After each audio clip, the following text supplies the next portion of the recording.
We are back. Time for another edition of Carolina Insider Live. Jones and Adam here with you for week 2 of what we're calling our live podcast. Had a lot of fun last week, had great response from you. Thanks so much for watching and having fun with us. So we are going to make this a weekly project here through the at least early portion of the summer and see where we go after that. And Adam, we have a terrific show today. Not only are you and I going to have a lot of fun, we have our BMW social drive coming up later, but we have 2 terrific guests as well. And a reminder, the show brought to you by our friends at Wells Fargo. When our communities need us, Wells Fargo is here to help. And Adam, we need a lot of help, and that is why we have asked these 2 gentlemen to join us this afternoon. Incredible guests today. These are 2 of the most dominant Carolina student athletes of our time as Tar Heel fans, Jones.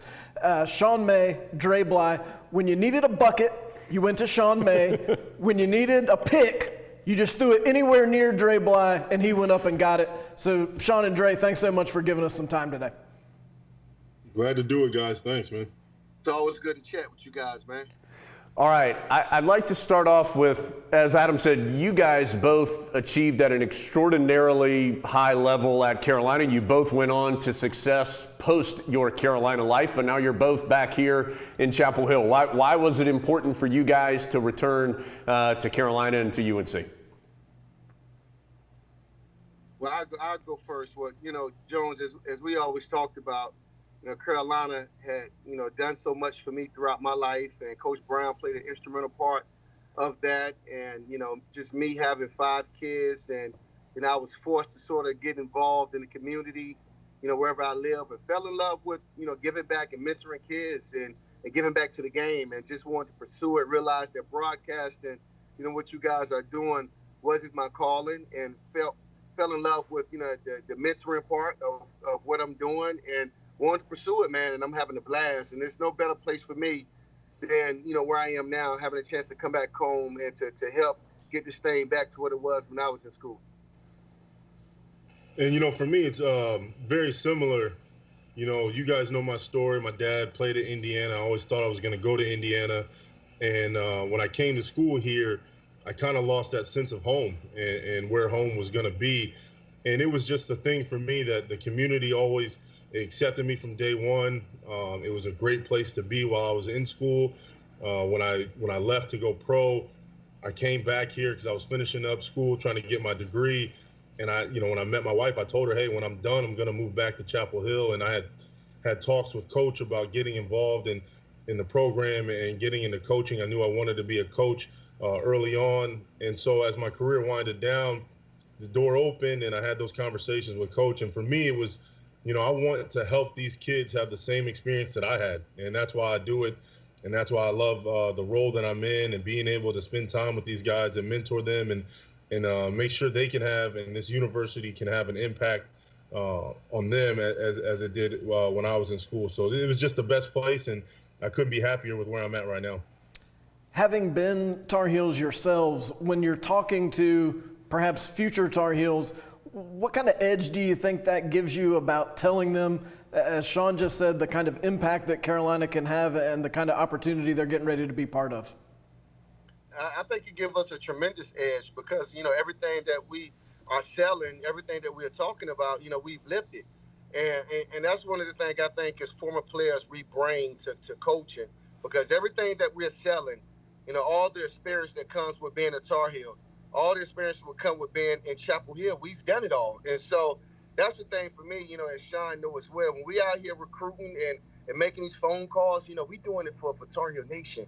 We're doing it for the brotherhood. So, I love to pick up the phone and tell my story, of my fellow teammates, to tell my stories of the fellow Tar Heels that I was in school with, man, because at the end of the day, I feel like if a kid is going to see what it means to be a Tar Heel, there's no better person than us than for those guys to really understand and to see it.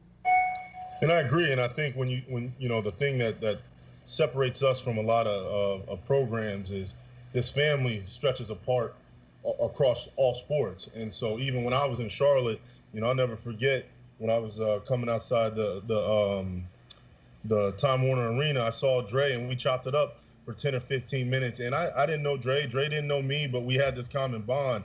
And I think that when we speak to these kids, it's not only that we played here and that we were good players here, is that Dre played for Mack. I played for Coach Williams. So being able to speak on what it is that you can experience with those coaches, it's not just the mere fact that you played here. It gives us a huge advantage. And I tell people this place isn't for everybody. And and that's kind of the way I approach everything. This place isn't for everybody. It's for the person that wants to be invested, that wants to be ingrained, that wants a sense of community, that wants to help build something special. That's who this place is for, and that's the kids we go after. Who had more swagger when they played, Dre Bly or Sean May? No question, Dre Bly. Question. Dre, how do you get your swagger? Because I do think we all agree you played with that. How do you try and instill that in a young guy right now? Well, I mentioned the other day in a press conference was the first thing that I wanted to restore, with our guys here was confidence and swag. I tell people this all the time. Because of what Carolina was back when I was coming out, Dean Smith was the guy. I grew up, and I told Sean this, I was a Carolina basketball fan from day one. And that was one of the reasons why, I fell in love with Carolina so fast, is because the complete package that he brought, and then you combine that with what Coach Brown was for us.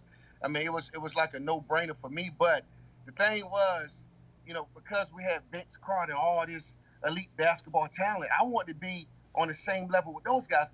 And so I think, when I tell people, that brought the best out of the Mack Brown teams, when I was here. I wanted to be equally as competitive and as good as some of these guys that Dean Smith was bringing in. So because of that, I think that brought out the best in us.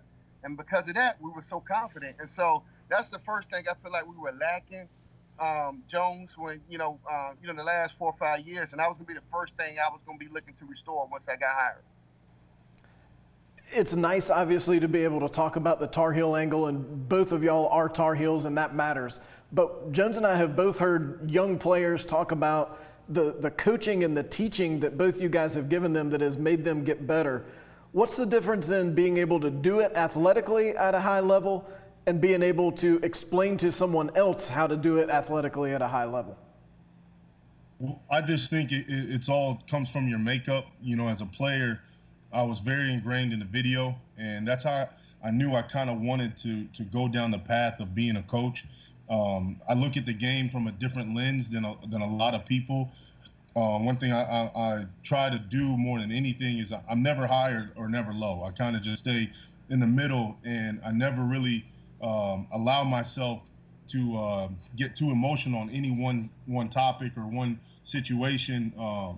And so I think when you're breaking things down to these kids, it's trying to give them the same experiences that you had. And then when you can see something develop, or how to manipulate a pick and roll, or when to duck in, those are the little advantages that will allow a player to stay around for a long time. And for me, because I wasn't the athletic type, I wasn't the guy that was going to run faster than you and jump higher than you. Those things are what I relied on to gain an advantage. And so I always tried to make sure that I had an advantage, whether I knew exactly what you were going to run, I knew your play calls, or I knew all the positions on the floor at the same time. So if coach asked a question, if I knew where you were supposed to be, it helped me know where I'm supposed to be. So those are the little things that I try to give a Garrison Brooks or an Armando Bacot, to try to give them just a little bit of an edge. And coach says, we're going to give you a little bit of information, and then you got to go play. You're here for a reason.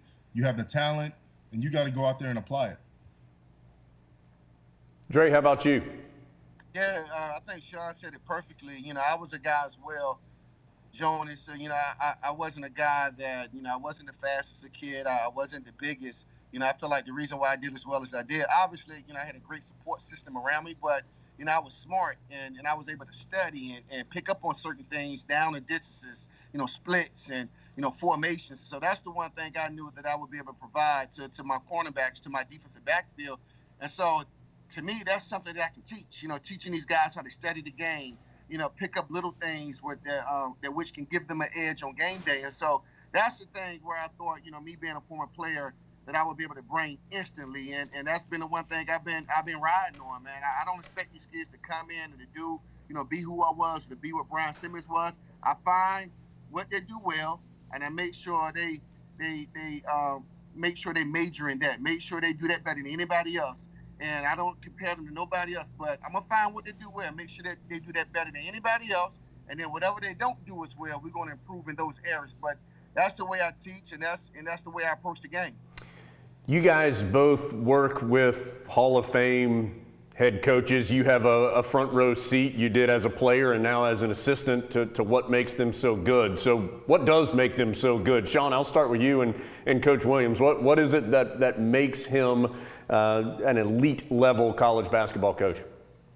I think when you break it down, Coach is so meticulous and paying attention to the details. And I think every successful person at whatever field they are, they're detail oriented. And there's never a beat that Coach misses when it comes to preparation, when it comes to scouting, when it comes to his own team, when it comes to development. He puts a good support system around them, and he lets them work and do their job and entrusts them to do their job well. And the thing that I've noticed more than anything, or I think taken away from just being on his staff, is how meticulous and passionate he is, not only about the details, but he's passionate about going to practice. I think when you see a lot of older coaches, that's the first thing they lose is when they go, like, they don't love to put in the work and put in the time.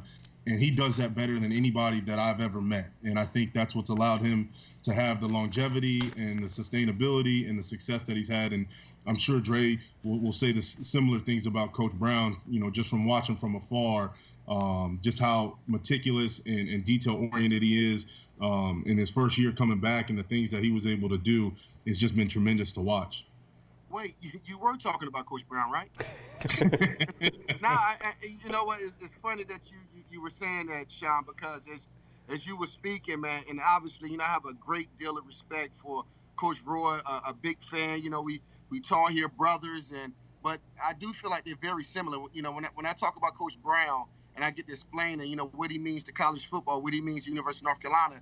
I tell people, what Roy Williams means to college basketball, what Coach K means to college basketball. That's the impact that, Mack Brown has in the football world. And everything that Sean May said about Coach Roy Williams, the one thing I would say about Mack, and I think in recruiting, you have to be this way. And one of the things I think our guys didn't experience the last 4 or 5 years or so, Mack Brown delivers, man, on everything he says he's going to do. And I think that's important when you dealing with the amount of kids that we dealing with in football. They and some of the neighborhoods that they come from, you got to be able to deliver.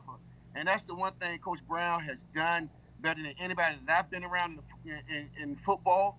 He does everything he says he's going to do. And I think that's very important when you're dealing with 18 and 19, 20-year-old kids, young men. I'm sorry.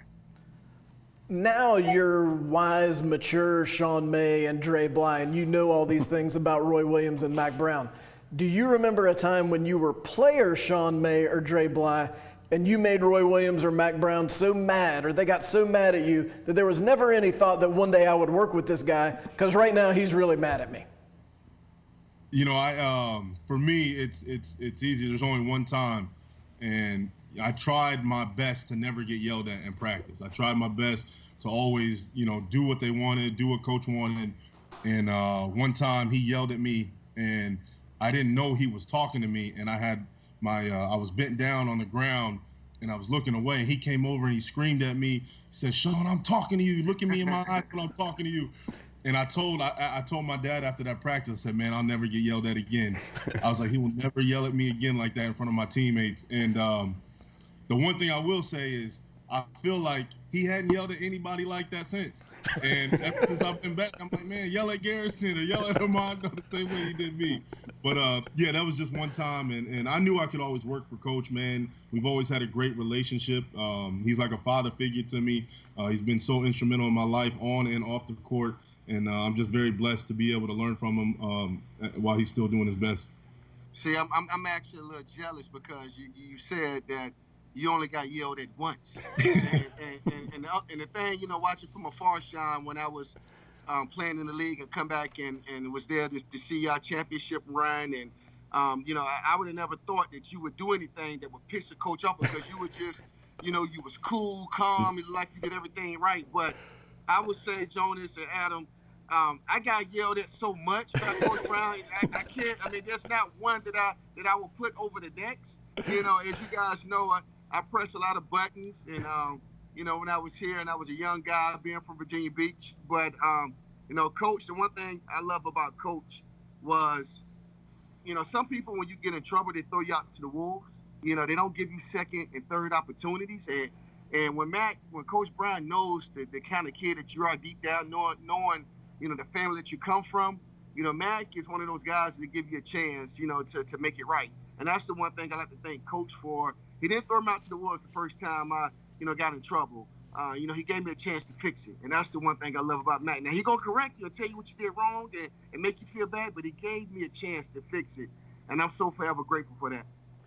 Sean, did you know about Dre Bly? He was a couple years before you at Carolina. Did you know about Dre, or at least who he was when you arrived? I knew you're from Indiana. Did you know Dre at all? So the crazy thing, man, is it may have been about a month ago, Dre posted something on his Instagram of old highlights of him playing at Carolina. And I commented and I think I shared it on my story. And the reason I did that, man, it was so dope to see him as a Carolina player, because I only knew Dre from the league, and I only knew him because I'm a football fan. I watch NFL football, and so that's where I saw all the Dre highlights, and it was so cool to see him as play at Carolina and how dominant he was. Obviously, we knew the name, and you would hear the stories about how great he was, but I never saw any of the highlights. So I'm gonna need Dre to get the social team over there to put some more packages together for him and get that out on social, because I thought that was pretty dope. We're not sure. We can't really run that footage anymore, Sean. It was from so long ago. We don't have any machines that can run it really. Dre, why are y'all recruiting so well? We can't talk about individual guys, of course, but in total, why are you guys recruiting so well? Well, as Sean and I talked about, I think the one thing Coach has done an amazing job. He's put together a staff of former players and guys that have coached that I think we mesh well together. But, we just going out telling our story, man, and telling the experiences that we've had of the ones that's been here or what it means to be a Tar Heel. And that's the one thing, when I was here playing for Mack, over 20-some years ago, we dominated the in-state recruiting. We got the best of the best. And then we went to areas like Virginia, where I'm from, and other areas like South Carolina and Georgia, and got some of the top guys from those areas. And so, that's the footprint of what made Carolina football what it's been. And, we've been able to do that. And all it takes is one piece. Sam Howell was an instrumental part. And I could talk about him because he's a current player, but, I was around him a lot in Charlotte. Him and my oldest boy are good friends, and they played on my baseball team. And so, but that was the key. And once you get one of the top guys in state, it all trickles down. But I'm telling you, man, we rolling. It helps that we do have Carolina basketball because, again, I was a big Carolina basketball fan. But when you have, guys like Sean May and Kendall and Coach Roy Williams, and then you can bring guys in for a weekend for a basketball game and have these guys have a chance to witness, the atmosphere of what it means to be a Tar Heel at a basketball game, and then get the experience, the Franklin Street experience after that, man, it's a done deal. And so it's hard to beat, man. It's so hard to beat, and we're going to take advantage of all the resources that we have. There was that clip in the first package of Dre taking the interception back for the touchdown against Virginia.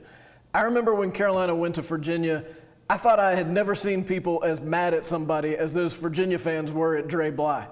And then Sean May went back to Bloomington, and I thought, there's no way I will ever see anybody as mad as those Indiana people are at Sean May. Why did those people get so mad at you? And what was the adrenaline like to be in front of these people who love you, but on this day, they really do not love you? Yeah, I just think, at the time and in the moment, it sucks when you're going through that. But I also think when you take a step back, people are showing that they respect and love you. And at the end of the day, they wanted you to come to their program because you were a good player and they support that program. So for me, it was hard, not personally because they were attacking me. It's because of my dad. My dad was one of the best players to ever play at Indiana. And for him to have to sit in that building and listen to that was hard. And thankfully, I played terrible, one of the worst games I've ever had. We won. So I always have that to go back on, that I've never lost on his home floor. And, you know, that last year he played, they didn't lose either. So we joke about that all the time. But I look back on it now, and in the moment, it wasn't good to live through that. But I look at it as a thing of endearment, that people wanted me, and I was a good enough player that they wanted me to come to their program. But I think looking now and seeing where I'm at now in life, and how happy I am and all that, I think I made the right choice at 18 years old to come to the University of North Carolina. All right, we got one more thing before we let you guys go. We, of course, have all been leading different style lives here the last few months, spending a lot more time at home, trying to figure out how to work at home, spending a lot more time with the family. Sean, we've got a clip here that we want to show you that you shared on your Instagram that we need some comment on. Let's see if we can roll this now and get your reaction. A E I O U.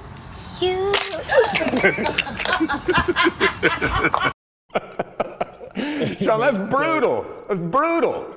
It is, man. And every day I'm on TikTok trying to find new things to do with my kids. My oldest, Layla, she's a trooper. She always knows something's coming.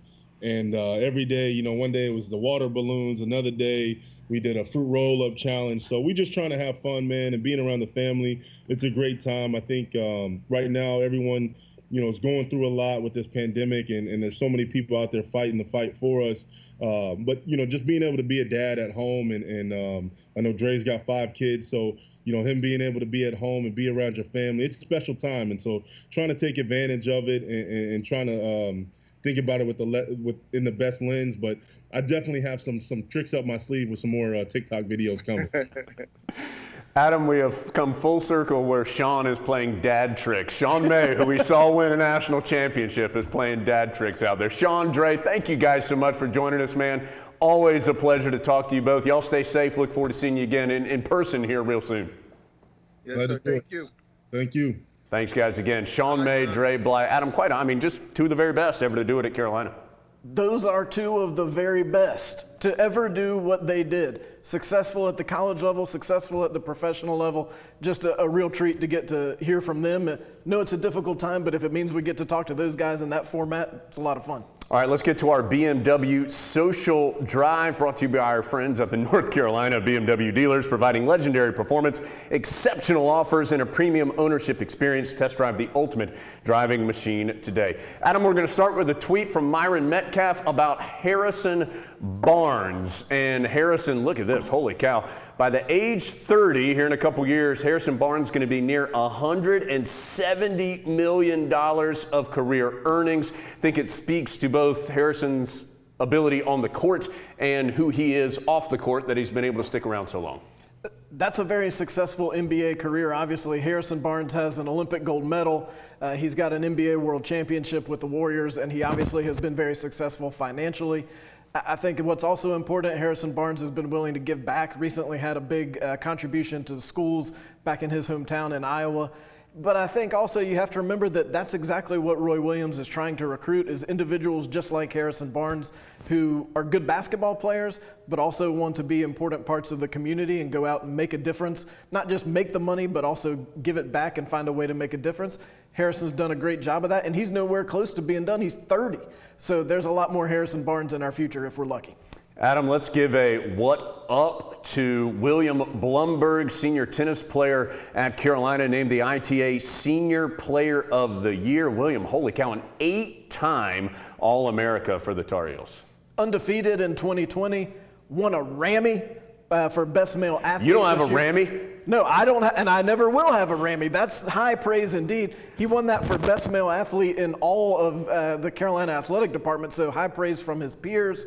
Just a great on-court performer, but also somebody who's been really involved off the court, makes a lot of visits to the children's hospitals, involved in all kinds of things. When you think about why do I want to join the Rams Club, why do I want to be part of something like that, support these student athletes, this is the type of student athlete that you want to support because he's done it on the court and off the court his entire 4 years here at Carolina.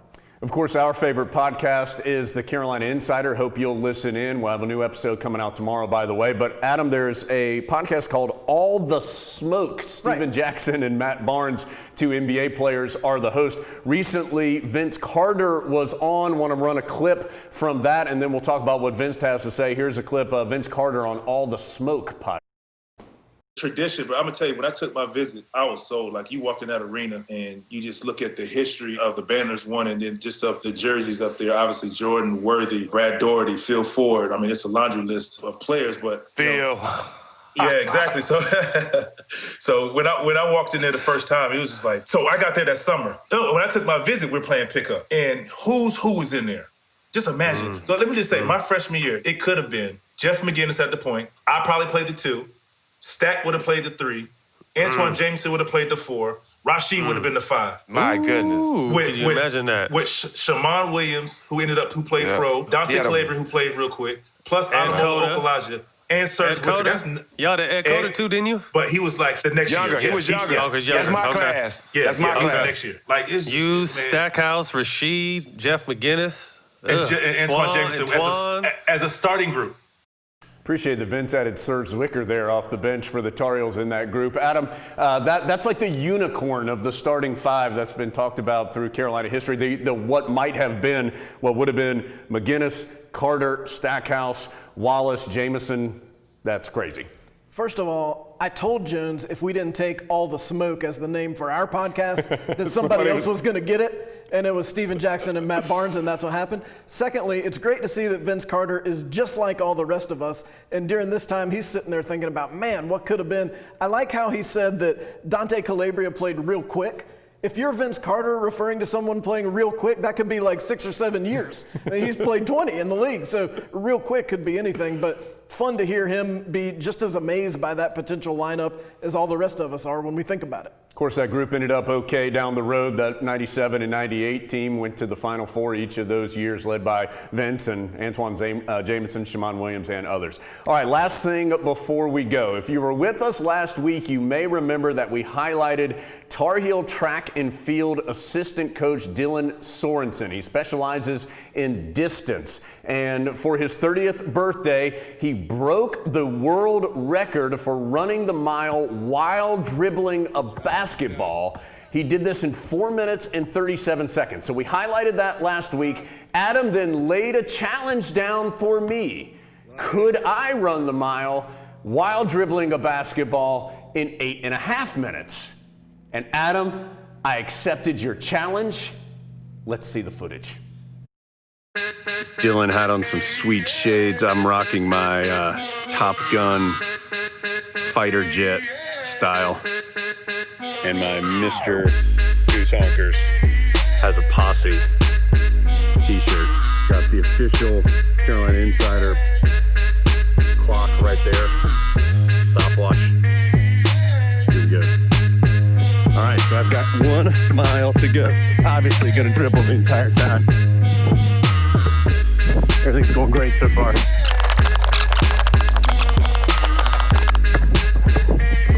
My handles are pretty impressive right now.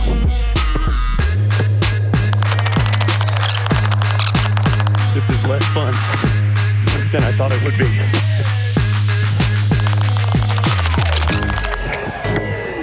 Oh, almost lost the dribble. Somebody's yard jumped out and grabbed it.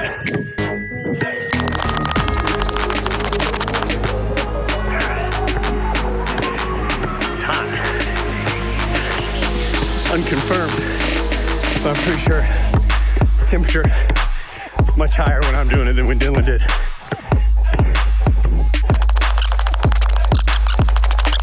Getting close. Still dribbling. Like I could be white out here.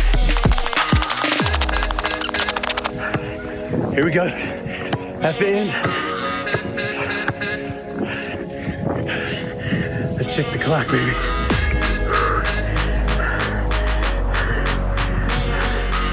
7:37. Boom. Only 3 minutes behind you, Dylan. I'm coming for you. See you later, Big Rich. I've earned this ice cold Coca-Cola Zero after that, Adam. Adam, please don't make a big deal about this. 7 minutes and 37 seconds. No big deal. All this technology, this entire media and communications center building was worth it. For that right there. It all built up to that. I've got a few questions.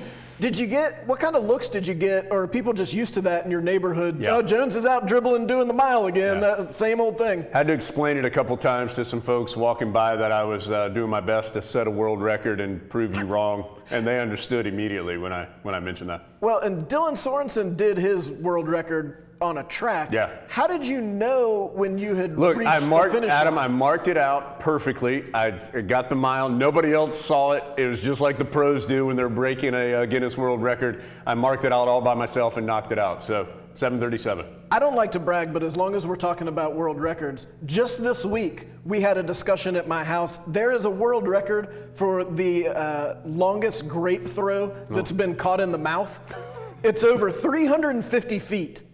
I'd like to meet the man who threw a grape 350 feet, more than a football field, and then the person who caught it. We did a few test runs at my house. Yeah. Nothing like what you did with official markings and things like that. I'm not sure that's doable, but I would like to see someone try. See if we can get Sam Howell out there. He can throw it and see A grape? All right, so we're back next week. We're going to make this a weekly thing, as we mentioned, through the summer, at least this beginning couple of weeks. Having a lot of fun hanging out with you here. We'll have some great guests. Also, don't forget, you can listen to the Carolina Insider podcast. We have a new episode coming out tomorrow. I think you will enjoy it. Thanks so much for being with us. Thanks to Sean and Dre as well for joining us. We'll see you next week here on Carolina Insider Live.